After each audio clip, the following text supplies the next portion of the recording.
सोमवार आ चुका था और आशना कार में बैठ चुकी थी। हल्की सी परेशान जरूर हुई थी जब कार में गर्वित को भी बैठा पाया था, लेकिन चूंकि गर्वित तो नींद के आगोश में था, इसलिए आशना को बिल्कुल भी किसी तरह की दिक्कत का सामना नहीं करना पड़ा। आशना जितनी खूबसूरत लग रही थी, उससे कहीं गुना ज्यादा उसका जिस्म कातिल बन रहा था। जब गर्वित की नजर आशना की उभरी हुई छाती पर पड़ी, जो ड्रेस से इतना टाइट हो रखी थी कि ये देखकर गर्वित की तो आंखें लटक के बाहर भरतनाट्यम करने लगी थी। गर्वित की आंखें बार बार आशना की छाती पर जाकर अटक रही थी। आशना के ड्रेस के स्ट्रिंग्स की वजह से उसका क्लीवेज पूरा ही बाहर आ चुका था, जिसे देख गर्वित का नियंत्रण बहकता जा रहा था। गर्वित अपने आप को काबू में रखने की कोशिश कर रहा था, लेकिन क्या करे, आंखों ने कुछ ऐसा देख लिया था जिसके बाद शरीर का नियंत्रण रख पाना खासा मुश्किल होता जा रहा था। लेकिन उसके बाद भी गर्वित ने न जाने कितनी बार अपने बैठने के तरीके बदले, ध्यान दूसरी जगह लगाने की कोशिश की, लेकिन क्या ऐसा हो सकता है जब मलाई आपके सामने हो तो भी आप उबला हुआ खाना खाओ? नहीं ना। बस गर्वित कामुकता और मजबूर करती हुई नियंत्रणता के बीच फंस चुका था। उसे जल्दी से जल्दी कुछ तो करना था, वरना वो अपना नियंत्रण खो देने वाला था। क्या आशना ने गर्वित को लुभाने के लिए ऐसे कपड़े पहने थे? खैर जो भी है, लेकिन गर्वित के मन में लड्डू भी फूट रहे थे और साथ ही साथ अधिकार की भावना भी जागृत हो रही थी। गर्वित के मन में न जाने कितने ही दृश्य, जिसमें लोगों को आशना की छाती को ताड़ते हुए देखा गया, उत्पन्न हुए थे। उन काल्पनिक दृश्यों की वजह से गर्वित के मन में कई सवालों की पकड़ मजबूत होती दिख रही थी।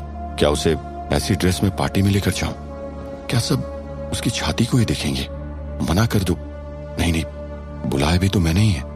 और भी न जाने कितने ही सवालों ने गर्वित के दिमाग को घेर लिया था। लेकिन उसके बाद एकाएक गर्वित के चेहरे की उदासी और शिकन की हवाएं गायब हो गई थी और चढ़ती हुई शांति और शीतलता उसके चेहरे पर आकर बैठ गई। क्यों? अरे गर्वित को कटर मिला, लेकिन अब वो उसका करेगा क्या, यही देखना तो बाकी रह गया था। गर्वित का ध्यान अब पूरी तरह आशना के ड्रेस पर था। गर्वित को आशना के ड्रेस का जिपर दिख गया था। गर्वित करना क्या चाहता था?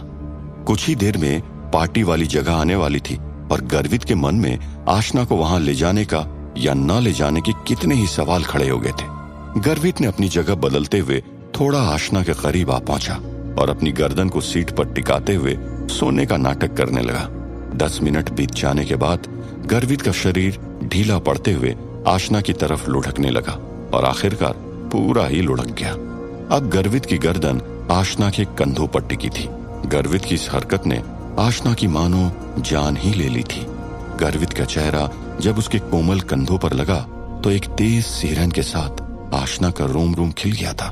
उसके रोंगटे खड़े हो गए थे और उसने अपनी गर्दन को चुपके से हिलाते हुए गर्वित को देखा। गर्वित के मुंह से एक तेज सांस की सिसकारी निकली और ऐसा लगा मानो एक छोटा बच्चा अपने गहरे सुनहरे सपनों की बेला में खो चुका हो। आशना बिल्कुल भी हिल नहीं सकती थी, क्योंकि गर्वित के शरीर का सारा भार अब उसके कंधे पर आ चुका था। आशना एकदम स्थिर अपने शरीर को शांत रखे हुए बैठी रही। गर्वित के शरीर की खुशबू, जिसमें हल्के तंबाकू का मिश्रण भी था, वो उसकी नाक से होता हुआ उसकी इंद्रियों तक पहुंचा और वहां से उसके मन में कई नए विचार उत्पन्न हुए। आशना का दिमाग भी कुछ तूफानी करते हुए भागने लगा था।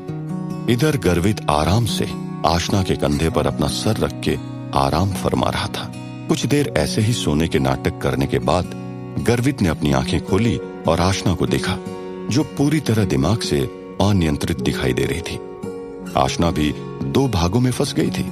एक तरफ इस तरह गर्वित के उसके करीब आना और दूसरी तरफ गर्वित की खुशबू का एहसास। आखिर करे तो करे क्या? डर और झिझक ने आशना को जकड़े रखा था। आशना को इस तरह कंफ्यूज्ड होता देख गर्वित ने कटर को आशना की कमर तक ले गया और जिपर को ढूंढते हुए धीरे धीरे उसके धागे काटने लगा। आशना तो पता नहीं कौन सी दुनिया की सैर पर निकली थी। वो उसी हाल में, उसी मुद्रा में पिछले 10 मिनट से बैठी थी। गर्वित ने पहले कभी भी उस कटर का इस्तेमाल नहीं किया था, इसलिए उसकी धार काफी तेज और तीखी थी। इसके बावजूद गर्वित जिपर के धागों को धीरे धीरे हल्के हाथों से काट रहा था, जिससे आशना को इसकी भनक न चले। जिपर के धागे धीरे धीरे खुलते जा रहे थे और साथ ही साथ गर्वित के दिमागी सवाल भी अब खुल के भस्म हो चुके थे। गर्वित का यह आइडिया क्या रंग दिखाने वाला था ये तो आगे ही पता चलता, लेकिन गर्वित का अंतर्मन काफी खुश था। काम पूरा हो चुका था। गर्वित को डर था कि अगर वो अचानक उठ जाएगा तो बाद में आशना को उस पर शक हो सकता था, इसलिए वो आशना के कंधों में अपनी गर्दन डाले लेटा रहा। जब गर्वित को एहसास हुआ कि वो पार्टी वाली जगह से बस 2 मिनट की दूरी पर है तो उसके मन में एक डर सता रहा था। उसे डर था कि क्या ड्रेस का जिपर पूरा निकल गया है या नहीं, क्या जिपर दोबारा ठीक तो नहीं हो जाएगा। इन्हीं सवालों को सोचते हुए जब आशना का ध्यान बाहर ट्रैफिक में लगा था तो गर्वित ने कटर को आशना की ड्रेस में इस तरह घुमाया जिससे जिपर पूरी तरह निकल के लटक चुका था। Party royal Rajputana club house में थी। रॉयल राजपुताना का अपना ही एक अलग नाम था, जहां पर बस रॉयल घराने के लोग पार्टी मनाने आया करते थे। जोधपुर की शान था रॉयल राजपुताना। कार एंट्रेंस से घुसते हुए सीधा पार्किंग लॉट में पहुंची। गर्वित की आंखें तब तक नहीं खुली जब तक लक्ष्मण ने कार पार्क करते हुए कहा, गर्वित साहब, मिस संजना, हम पहुंच गए। ये सुनते ही गर्वित ने धीरे से अपनी आंखें खोली। गर्वित ने कोई जल्दबाजी न दिखाते हुए अपना सर आशना के कंधे पर ही टिकाए रखा और लेटे लेटे ऐसे दिखाने की कोशिश की मानो जैसे वो अभी अभी उठा हो। अपने चेहरे पर एक कंफ्यूज्ड लुक लाकर अपनी चुंधियाई आंखों से वो इधर उधर देखने लगा। अपने नाटक को और वास्तविक बनाने के लिए गर्वित अपना सर आशना के कंधे से हटाते हुए उसे घूरने लगा। गर्वित ने यह दिखाने की कोशिश की कि जैसे न जाने वो उसके कंधे पर कैसे सो गया था। गर्वित ने एक नाटककारी उबासी ली और अपने शरीर की अकड़न को मिटाते हुए ये दिखाने की कोशिश की जैसे उसे कुछ पता ही ना हो और वो कहाँ है। क्या हम पहुंच गए? जी साहब, लक्ष्मण ने जवाब दिया और जल्दी से निकलते हुए दोनों के लिए कार के दरवाजे खोले। गर्वित कार से बाहर निकला और अपने सूट की सिलवटों को सही करने लगा। गर्वित ने अपने टाई को टाइट किया जो कार में उसने ढीली कर दी थी। गर्वित के साथ साथ ही आशना ने भी अपने शरीर को हिलाते हुए बाहर आने की तकल्लुफ की, लेकिन ये क्या, जीपर के धागे पूरी तरह से निकल चुके थे और ड्रेस पीछे से पूरी तरह खुल चुकी थी। आगे से स्ट्रिंग्स भी ढीले पड़ गए थे जिससे आशना की छाती और भी ज्यादा मोहक अंदाज में चिंगारी छोड़ रही थी। ये बहुत स्पष्ट और अश्लील लग रहा था। जब गर्वित ने आशना को इस अंदाज में देखा, वो टाई टाइट करना पूरी तरह से भूल चुका था और अपनी नजरों को आशना पर टिकाए भौहें को ऊपर करते घूरते हुए उसे देखे जा रहा था। लक्ष्मण ने कार का दरवाजा बंद करते हुए देखा कि गर्वित अभी भी वहीं मौजूद है। लक्ष्मण ने असमंजस में गर्वित की ओर देखकर उसके चेहरे पर बदलाव को नोटिस किया। लक्ष्मण ने मन ही मन सोचा कि कहीं उससे कोई गलती तो नहीं हो गई, इसलिए उसने गर्वित को देखकर उसकी नजरों का पीछा किया और आशना की कमर की तरफ नजरें दौड़ाई। जैसे ही लक्ष्मण की नजर आशना पर गई, उसने बिना किसी झिझक के तुरंत अपने मुंह से कुछ शब्दों का पर्दाफाश किया। मिस संजना, आपकी ड्रेस। हाँ, ये क्या? आशना ने यह बोलते हुए लक्ष्मण की तरफ देखा। जब आशना ने देखा कि लक्ष्मण की आंखें घूरते हुए उसकी कमर की तरफ जा रही है, तब आशना ने पीछे मुड़ते हुए अपनी ड्रेस पर ध्यान दिया। छोटे राजमहल में आशना ने ड्रेस को अच्छी तरह से देखा था। वो एकदम बराबर थी। ड्रेस संजना की साइज की थी, इसलिए उस पर थोड़ी ढीली थी, लेकिन उसका जिपर एकदम ठीक था। ये अचानक जिपर कैसे निकल गया? ये सब देखते हुए और सोचते हुए आशना चमक उठी और सोचने लगी कि अचानक से क्या हो गया। आशना को अचानक याद आया कि वो गर्वित के साथ एक पार्टी में आई है, लेकिन उसकी ड्रेस पूरी तरह से खराब हो चुकी है और उसका जिस्म ड्रेस से बाहर आने के लिए फड़फड़ा रहा है। अचानक उसके पेट में तितलियां नाचने लगी थी। ये सब होता हुआ देखकर आशना ने अपना पॉज को एकदम कस के पकड़ लिया और मासूम चेहरे के साथ गर्वित को देखने लगी। आशना सोच ही रही थी कि वो गर्वित को क्या बोले, उससे पहले ही गर्वित ने अपनी टाई को टाइट किया और लक्ष्मण को कुछ काम करने को कहा। लक्ष्मण, क्या तुम संजना के लिए नई ड्रेस ले आओगे और होटल में एक कमरा भी बुक कर दो जिससे वो तुम्हारा वहां इंतजार कर सके। जी गर्वित साहब। ये बोलते हुए लक्ष्मण आशना को सीढ़ियों की तरफ ले जाने लगा। जब लक्ष्मण गर्वित के पास से गुजरा तो गर्वित ने उसे रोका और उसके कानों में फुसफुसाते हुए इतनी धीमी आवाज में बोलने लगा जिसे सिर्फ वो दोनों ही सुन सकते थे। गर्वित ने कहा, याद रखना, एक सादी सी ड्रेस लेके आनी है। कोई चमकदार या छोटी ना उठा लाना जिसमें शरीर के अंग दिख रहे हो, वरना उसे पहनना या ना पहनना इसमें कोई फर्क नहीं रह जाएगा। ये बोलते हुए गर्वित ने अपने मुंह को लक्ष्मण के कान से हटाया और ऐसे नाटक करने लगा जैसे कुछ हुआ ही ना हो। उसके बाद वो अचानक पीछे मुड़ा और लिफ्ट की तरफ जाने लगा। आशना और लक्ष्मण जो ठीक गर्वित के पीछे थे और वो भी लिफ्ट की तरफ बढ़ रहे थे, लेकिन गर्वित बिना इंतजार किए लिफ्ट के खुलते बिना देखे बस अंदर घुसा और क्लोज का बटन दबाते हुए ऊपर की तरफ निकल गया। आशना को यह देखकर बहुत अजीब लगा, लेकिन वो सोच रही थी कि शायद उसके ड्रेस की वजह से गर्वित ऐसा बर्ताव कर रहा था। लक्ष्मण गर्वित के आदेश का पालन तब तक नहीं कर सकता था जब तक वो आशना को स्वीट रूम में नहीं छोड़ देता। आशना को ऊपर ले जाते हुए जब उसने कमरे के बाहर छोड़ा, उसके बाद वो जल्दी से भागते हुए अपने साहब के आदेश का पालन करने में लग गया। लक्ष्मण शॉपिंग मॉल की तरफ निकल चुका था और गाड़ी चलाते हुए सोच रहा था कि गर्वित साहब की फरमाइश काफी अजीब है। सादी सी ड्रेस, भला ये कैसी होती है? उन्हें ऐसा क्यों लगा कि मिस संजना ने जो ड्रेस पहनी थी वो उनका जिस्म दिखा रही थी, जैसे मानो उन्होंने कुछ पहना ही ना।